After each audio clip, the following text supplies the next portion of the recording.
our county chief officers present, we call upon your presence before this meeting. As we begin with us, and with us, in Jesus' name I pray and believe. Amen. Let us take our seats. With your permission, Your Excellency, allow me to invite Aidan Mohammed, Chief of Prosecution, Executive Office of the President, to continue the state invocation. Your Excellency the President, Your Excellency the Prime Cabinet Secretary, the Honorable Attorney General, all Cabinet Secretaries present, the Governor of Nairobi City County, all Principal Secretaries present, all members of Nairobi CECs present, honorable guests, ladies and gentlemen, good afternoon.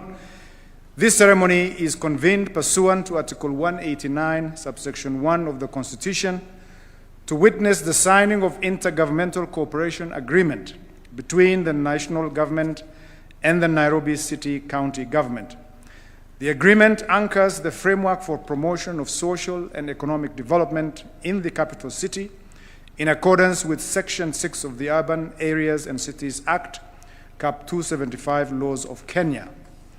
This ceremony further underscores our unique constitutional architecture of governance, which recognizes the national and county governments as distinct yet interdependent.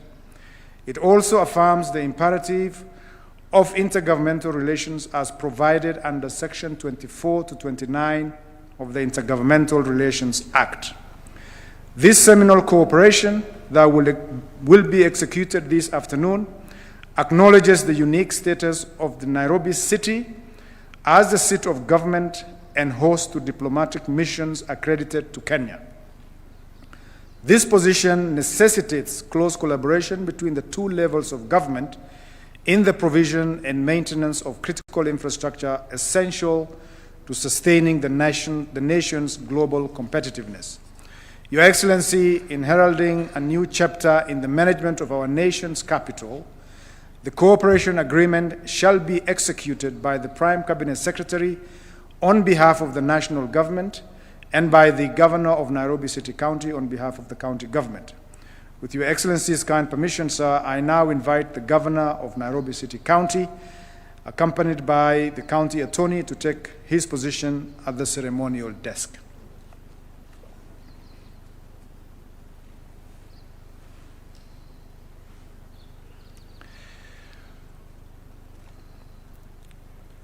With Your Excellency's kind permission, sir, I now invite, it's now my distinct honor to invite the Prime Cabinet Secretary, accompanied by the Attorney General, to take his position at the ceremonial desk as well.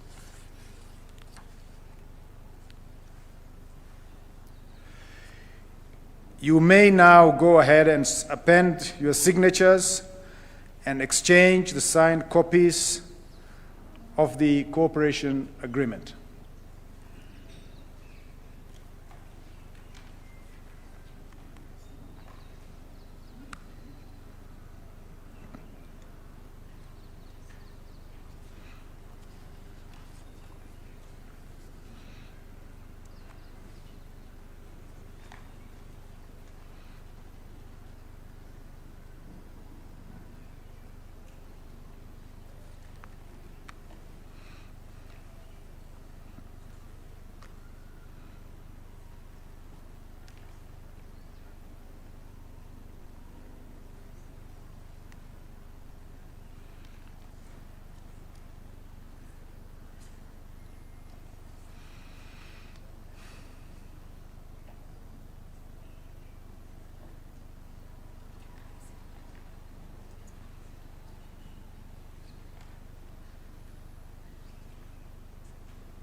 You may now exchange the signed copies of the cooperation agreement.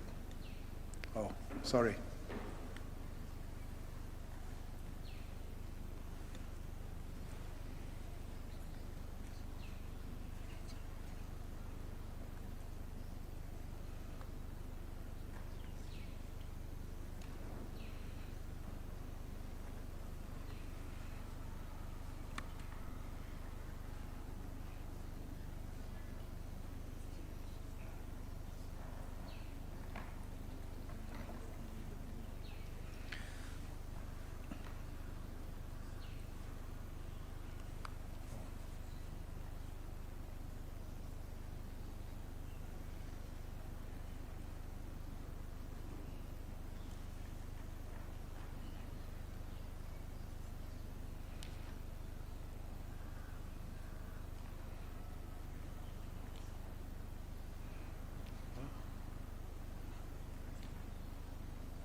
I think it must now be the time to exchange the signed copies of the agreement. You can give them a round of applause. Thank you very much. I think you may take your seats. Thank you very much. Your Excellency, sir, as we draw this program to its conclusion, permit me, sir, now to invite the Governor of Nairobi City County to make brief remarks before I call upon the PCS to make his remarks.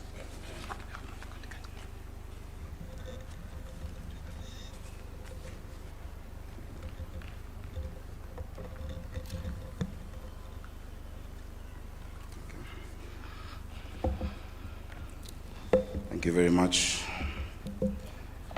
Your Excellency, the President of the Republic of Kenya, and the Commander-in-Chief of the Kenya Defense Forces, Your Excellency, the Prime Cabinet Secretary, Cabinet Secretaries, CECs, the Deputy Governor, the Speaker, and the members of County Assembly who are here today. Good afternoon. Your Excellency, allow me to first confirm that we've had tea. The last time such a document was signed, a similar one, people had other things. But we've had copious amounts of tea within State House. Today is a great day for the capital city of the Republic of Kenya. Your Excellency, in the 13 years of devolution, Nairobi City County has not had an opportunity to leverage and benefit from its unique position as a capital city of the Republic of Kenya to get the special attention, resources, and support it requires for the benefit of the people. Section 6 of the Urban Areas and Cities Act, which anchors this agreement, provides that beyond being a county like the other 46 counties, Nairobi is the capital city of Kenya, the seat of the national government, host to diplomatic missions, including the only United Nations headquarters in the Global South, and the center of commerce and industry of the entire region, requiring a special arrangement. This agreement is 13 years overdue, as the provisions of the Urban Areas and Cities Act were already in existence. Your Excellency, already we have been partnering in a number of issues, such as the Nairobi Rivers Commission and the regeneration of the river, water provision to the city, the school food feeding program, which has a separate agreement, roads and mobility, markets, housing, among other areas. This agreement solidifies those arrangements, providing a legal framework for additional support, including partnership in security and order. Because, Your Excellency, we promised a city of order, dignity, hope, and opportunity. Next year, Nairobi will be hosting the Africa Cup of Nations, a historic opportunity. This agreement will help us to be able to provide additional infrastructure necessary for a successful tournament. We're on the journey to Singapore, and Nairobi will not be left behind. This is the capital of Singapore, Excellency. The capital city will remain at the center of the transformation to first world status. This agreement provides for a two-tier governance structure for its successful implementation. The steering committee, which will be chaired by the Prime Cabinet Secretary as the coordinator of national government ministries and agencies, deputized by myself, and comprising of cabinet secretaries as well as county staff, will set the overall policy goals and direction. The day-to-day execution of programs and projects will be overseen by the implementation committee, which will be chaired by the governor of Nairobi, and will comprise principal secretaries from the national government, as well as county executive committee members responsible for corresponding functions. We thank you for seeing the need and unique place of the capital city and for your support. Your Excellency, there are many things, but let me just mention that already, with your support, we've been able to increase the amount of water coming into the city by 140 million liters a day through the Northern Collector Tunnel, which had been stuck. We will also embark on projects like the Maragua 4 Dam and improvements at Ngedu water treatment to achieve close to 200 additional million liters of water daily. Several other such transformational projects will be undertaken. This is the true spirit of devolution, partnership between the levels of government. A lot can be achieved when we come together. Devolution is not a competition. Devolution is a collaboration. Your Excellency, devolution is like asking, a bird asking, and I've said this before, for a bird to fly, which wing does it need, the right wing or the left wing? It needs both wings to fly, the national government and the county government. This is not a transfer of functions, as happened during the NMS time, which was a misadventure that left this city with a 16 billion shillings pending bills hole, and which did not augur well with the true spirit of devolution. It is not a transfer, but a collaboration, which is encouraged and which holds true regard to the mandate given to both of us by the people of Kenya and the citizens of Nairobi, and to the constitution that we swore to abide by. With a population of close to 7 million residents, and with the city growing year on year, the equitable share from the division of revenue that provides resources to all the counties, as well as our own source revenue, can never be enough for the demanding needs of a capital city of the stature that we aspire to be. We thank you for your support in this journey, Your Excellency. We're committing to make Nairobi work, because lazima I work. Singapore, here we come. Thank you very much.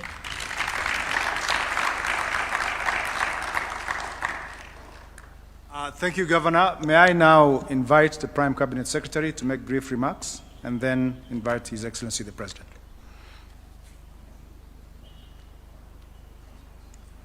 Your Excellency, the President of the Republic of Kenya, Dr. William Samoei Ruto, my colleagues in the national government who are present here today, members of the county government of Nairobi, good afternoon.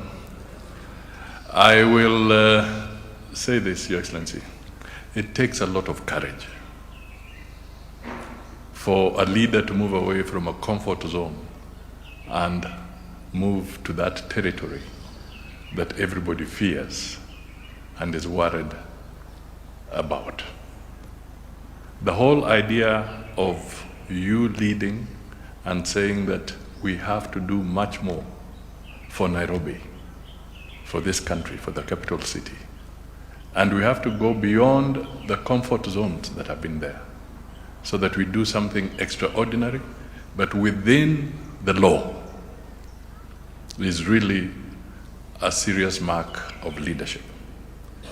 Nairobi has always had the hub status. We have moved and talked and praised ourselves, patted ourselves on the back, sometimes thumped our chests about Nairobi.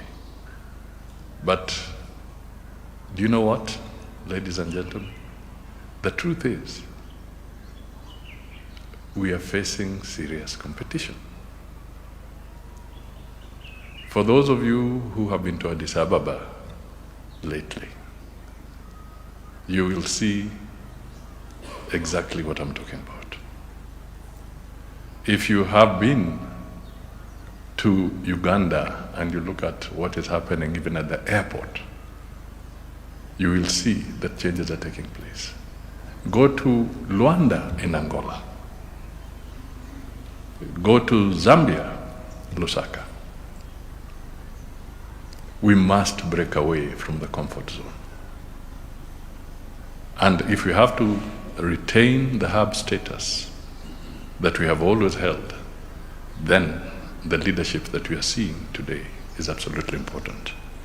I also want to really thank the county government, Governor Sakaja and your team, because indeed, this is not going to be easy for you. There'll be mudslingers all over the corners. But at the end of the day, without this initiative, we are in trouble. If any of you have taken the opportunity to fly and follow Nairobi River as you go into Machakos, as you go into Thika, into Yatta, what you see from above tells you that we were running late.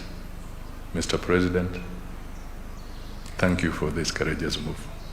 It is now my honor to request you to be upstanding so that we can invite His Excellency the President to address us. And I just want to reassure you, President, that we shall work very closely under your direction on this matter. Thank you.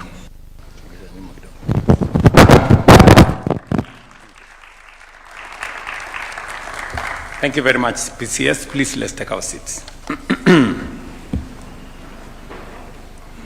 Good afternoon, everybody. Karibuni.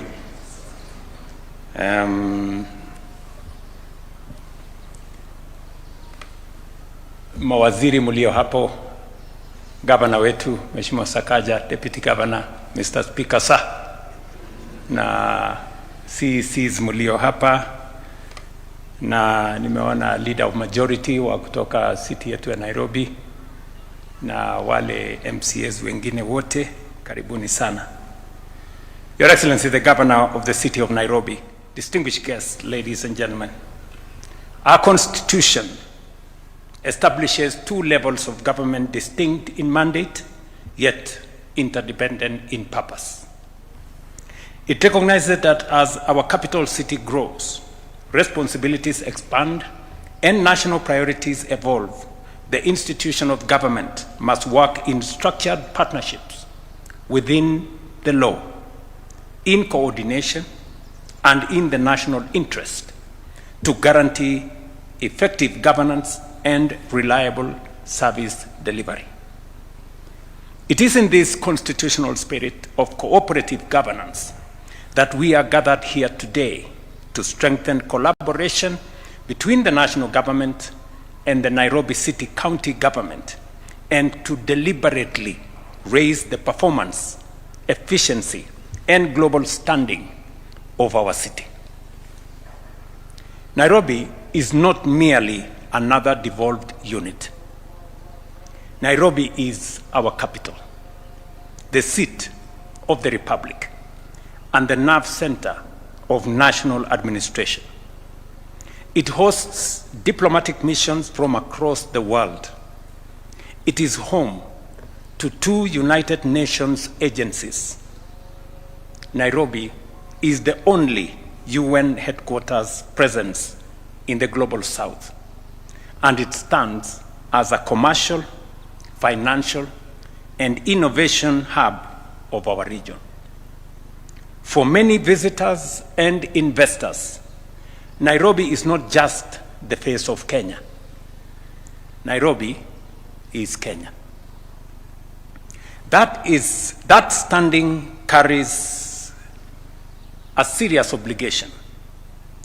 A capital city must work, as Governor would tell us. It must function. It must meet the highest standards of order, infrastructure, efficiency, and service delivery, not only for its 5 million residents, but also for the millions who depend on it every day. Yet, the fiscal and operational framework of county financing was not designed for a capital city of this scale and responsibility. Nairobi carries national, regional, and global obligations, but is funded largely through the same formula as other counties. Today's cooperation agreement is designed to close the gap. It is actually designed to close that gap fully and within the confines of the law and the Constitution. Let me be clear on the legal foundation. Article 189(2) of our Constitution requires the 2 levels of government to cooperate, assist, and consult each other. The Intergovernmental Relations Act provides mechanisms for formal coordination agreements. The Urban Areas and Cities Act recognizes the special status of the capital city of Nairobi and provides the framework for joint cooperation. So this agreement is anchored in the Constitution, in the Intergovernmental Relations Act, and in the Urban Areas and Cities Act. We are not operating in a vacuum. Indeed, since the enactment of the Urban Areas and Cities Act in 2012, this cooperation agreement is 14 years late. It should have been in place with the advent of devolution. What we are augmenting today is not a transfer of functions. Let me repeat. There is no transfer of functions happening. For the avoidance of doubt, I have no interest in running the city of Nairobi. My hands are full. The governor and his team must run the city of Nairobi. But I have an obligation as the President of Kenya to assist the city of Nairobi for all the reasons that I have stated. The Nairobi City County Government retains its legal mandate. What is being enhanced is structured national government support where capital city performance affects the entire republic. This cooperation agreement focuses on 4 key work streams: water and sewerage, roads, bridges and drainage, housing and related infrastructure development, including lighting, as well as solid waste management and Nairobi rivers regeneration.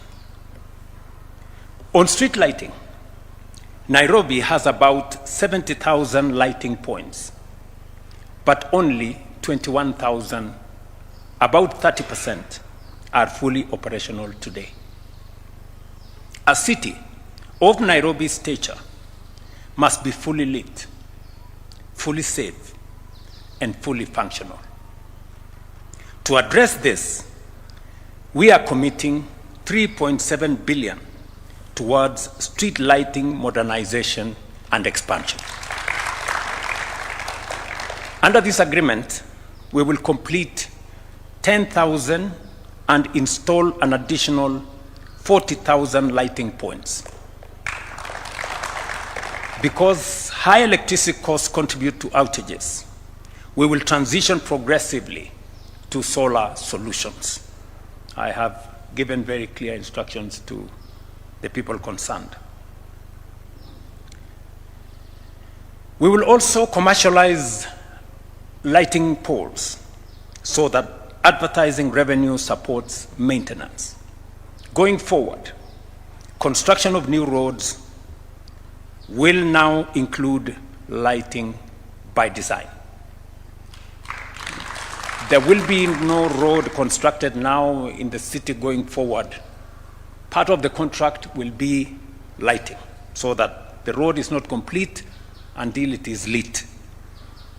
Ladies and gentlemen, across the city's 9 major informal settlements, families sometimes pay more for illegal electricity than residents in formal estates pay legally. In some cases, people in informal settlements pay up to 150% more. This is an injustice we must correct. I'm sure MCAs here know. The member of County Assembly from Mathare Hospital has been on my case. Mukuru Kayaba, Mukuru Kwaruben, Gitari Marigu, Korogosho, Kibra, Deep Sea Slum. All those areas have been, electricity has been switched off. These are residents of the city living in darkness. The national government, working with the Kenya Power, we will invest 1.5 billion in transformers and proper last mile connections, alongside a prepaid bulk framework to lower power costs for low-income households and to make sure that their connections are legalized. In the long term, we will transform informal settlements through affordable housing and a 3.3 billion upgrade program covering transformers, prepaid metering, and settlement lighting around footpaths, markets, schools, and health facilities. On water and sanitation, Nairobi faces both a supply shortage and significant systems losses. We will invest 2.1 billion at Ngedu treatment plant to stop daily losses of approximately 50,000 cubic liters. Another 3.3 billion will go into the Kigiri-Shaurimoyo evacuation corridor to stabilize and extend supply to high demand zones. As Governor said earlier, added onto the 140 million cubic liters, we will now enhance it by another 50,000 in a short while, even as we focus our attention in mobilizing funding for Marakua 4 and Northern Collector 2 to secure long-term water stability for Nairobi and neighboring counties. Just to mention The Minister for Water knows very well that among the 50 mega dams that are in our strategic plan that will be funded under the National Infrastructure Fund is Maragua 4 that will supply water to the city of Nairobi.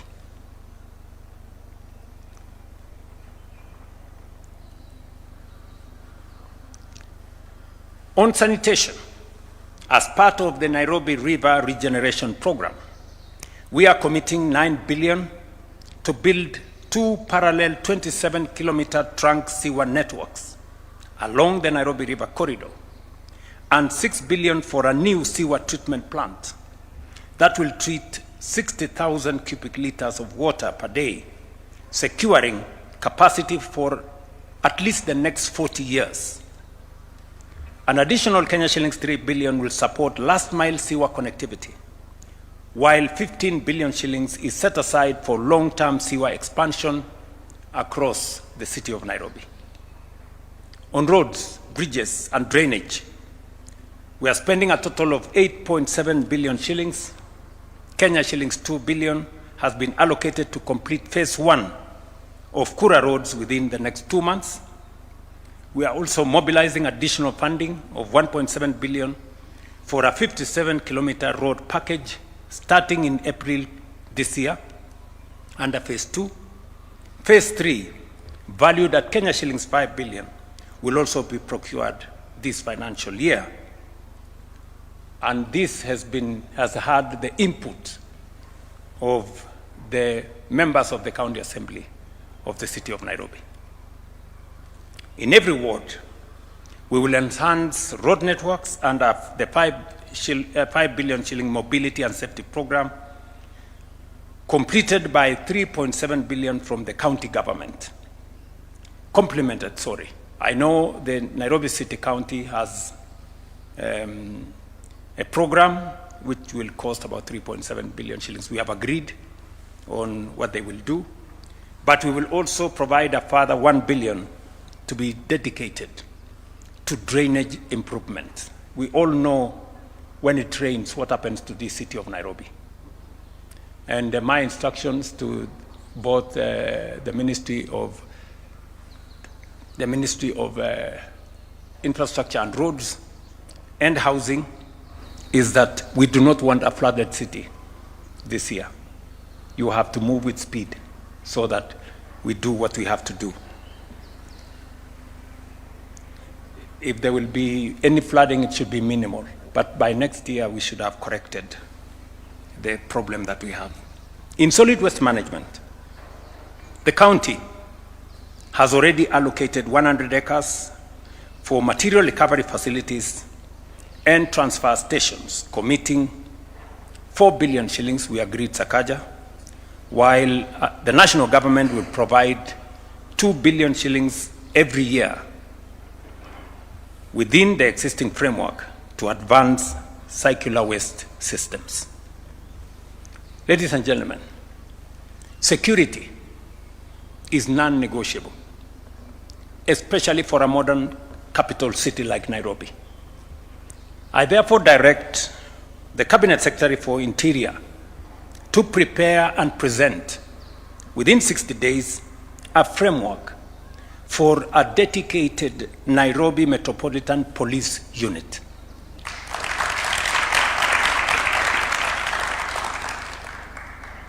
To work hand in hand with the Nairobi County Security. We will make, and we must make Nairobi safe for citizens, visitors, investors, and business alike.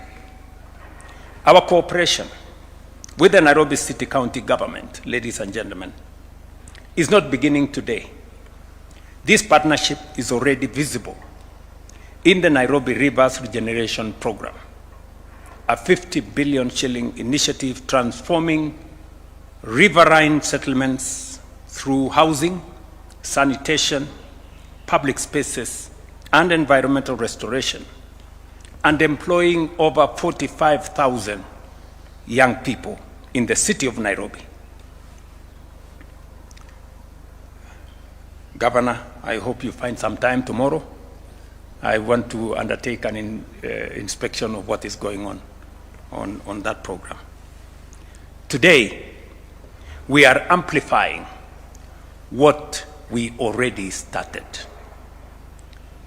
With an initial quantified capital package of everything that I have said, amounting to 80 billion across priority sectors, this structured partnership is designed to deliver measurable impact and expand opportunities for all in Nairobi County. It is correct, ladies and gentlemen, and it is right for us to do what we are doing. I want to persuade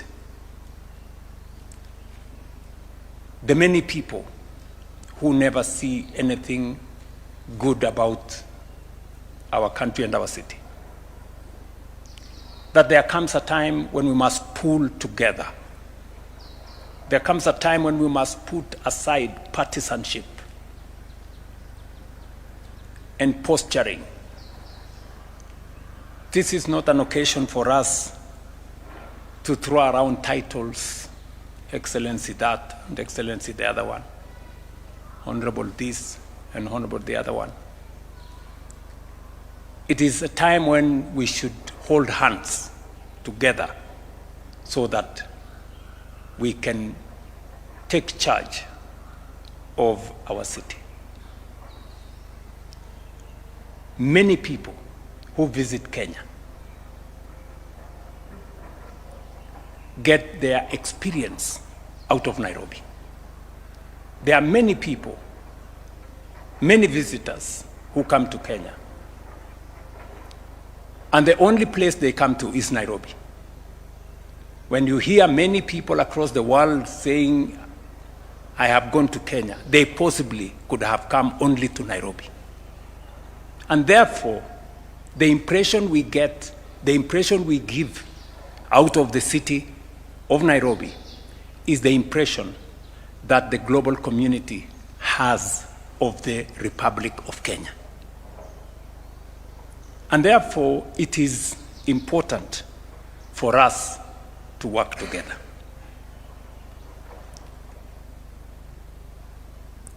As I have said, the package we are discussing here today is a package of 80 billion shillings. Several ministries will be involved in this exercise. If you bring on board what we are doing in housing, in markets, in hostels, Nairobi City alone, we are spending from the ministry run by Alice Wahome, 249 billion shillings in the city of Nairobi alone. We have signed contracts of 110,000 housing units in the Nairobi City County. When we were campaigning, Sakaja and myself, we promised to build 20 markets, modern markets in the city of Nairobi. The national government is going to build 12. The county government is going to build 8. I was in Gikomba, and we are now designing a modern market, modern national market, because as I went around in the Nyota program, many of the traders in different parts of Kenya say they buy their wares from Gikomba. So Gikomba does not serve the city of Nairobi. People as far as Busia, Embu, going as far as Mandera, they buy their wares, the ones they sell, in those markets, in those shopping centers from the city of Nairobi. And that is why I have given my undertaking that we are going to build a 5 billion shilling modern market in Gikomba that is going to present the correct face, not what we have today.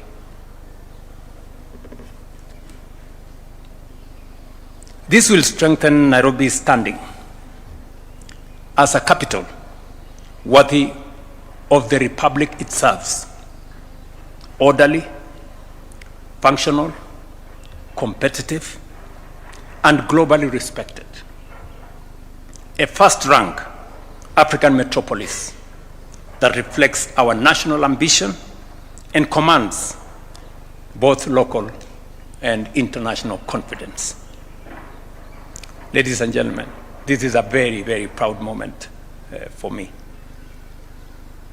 I want to assure the Nairobi County Assembly, the Speaker is here, the leadership of the House is here, we have several MCAs here, that you will provide oversight as is expected of you. This signed document will come to the County Assembly for your input, for your endorsement before we finally roll it out.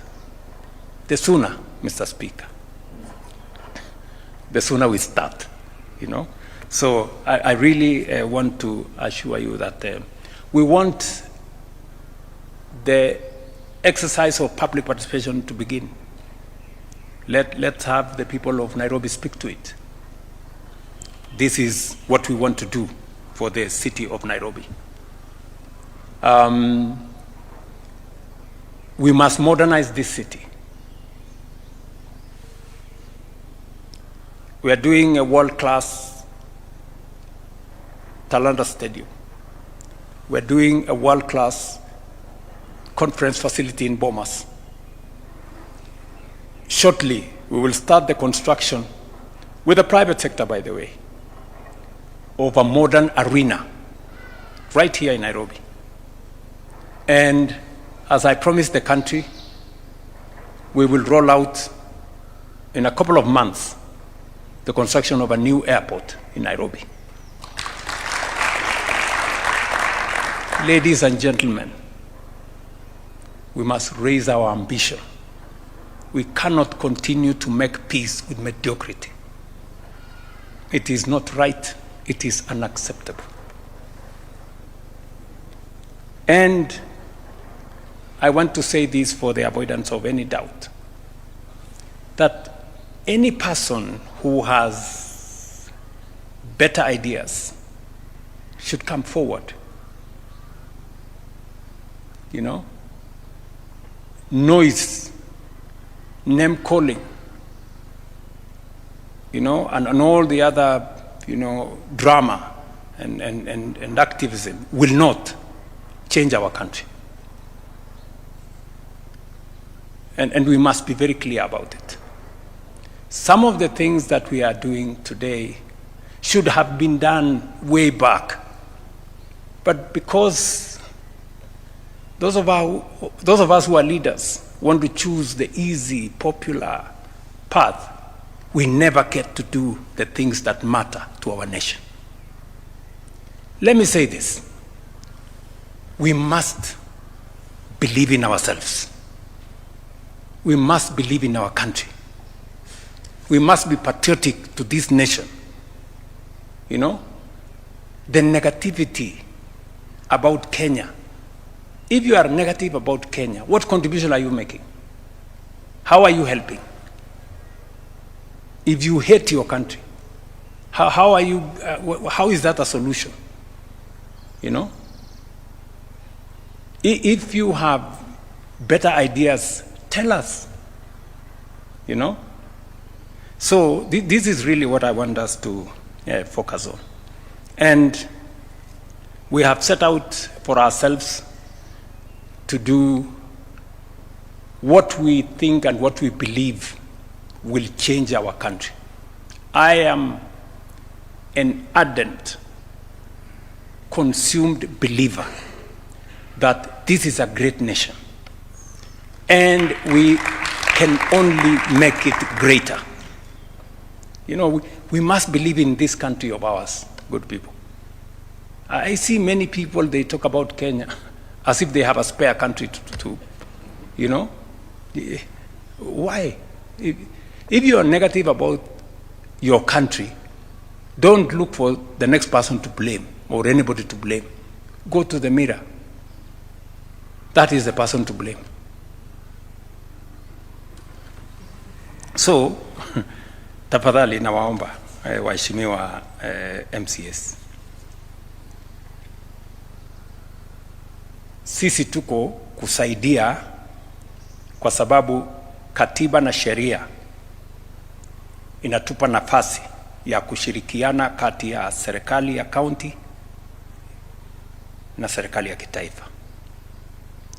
Sheria ya miji specifically inatupatia nafasi ya national government na Nairobi City County, mahali capital city ya Kenya iko, kufanya kazi kwa mpango. Na ndio sababu hiyo leo tuko hapa. Sio kwa sababu ya uchaguzi inayokuja, sio kwa sababu tuko na AFCON, hapana. Tunafanya hivi because it is the right thing to do. This is what we must do. We are doing it for ourselves. Yes, we are doing it for our country, for the residents of the city of Nairobi and for the people of Kenya. Tunafanya hivyo kwa sababu hiyo.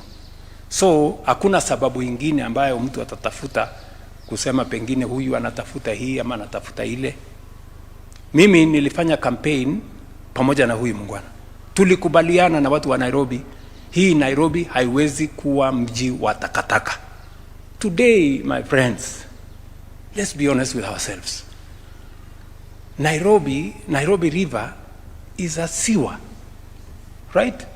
Right, going through the city. The center of the city is a sewer line. And it is supposed to be okay. How is it supposed to be okay? All these years, tuko tu hapo, tumengedhi hapo, we are, and we are a sewer. We are the environmental capital of the world. How can we have filth and sewage in the Nairobi River? That is why we have committed resources. Shortly, we will begin the procurement of Ngong River. I hope, Hinga, you are working on that with Alice, so that we can completely change the city of Nairobi and present the correct picture of the people of Kenya. So nawaomba ushirikiano wenu. Mawaziri wako hapa. Huu sio wakati wa kusema nani ni mkubwa kuliko nani. Biblia inatufundisha ya kwamba yule anajifanya ndio mkubwa aoshe miguu ya wale wengine. So let's not, I don't know who is going to chair, I don't know who is going to be bigger than who is going to be what. Let's get work done. Let us get our hands. Tufanye kazi. Si ndio jameni? Mimi nawaomba, tafadhali wangwana, tushirikiane, tufanye kazi pamoja, tutabadilisha hii city. We have laid a good foundation. Tumeweka msingi mzuri sana. We have stabilized our economy, we have consolidated our economy. We have Nairobi City is among the leading kwa mambo ya registration ya SHA. We have built additional classrooms in this city. I was just getting a brief. We built ourselves 240 classrooms that are, most of them are ready. The members of parliament in the city of Nairobi build another almost 300 or 400 classrooms, which are also ready. Because we want to change the city of Nairobi. So tushirikiane. Tufanye kazi pamoja. And you can count on me 100%. And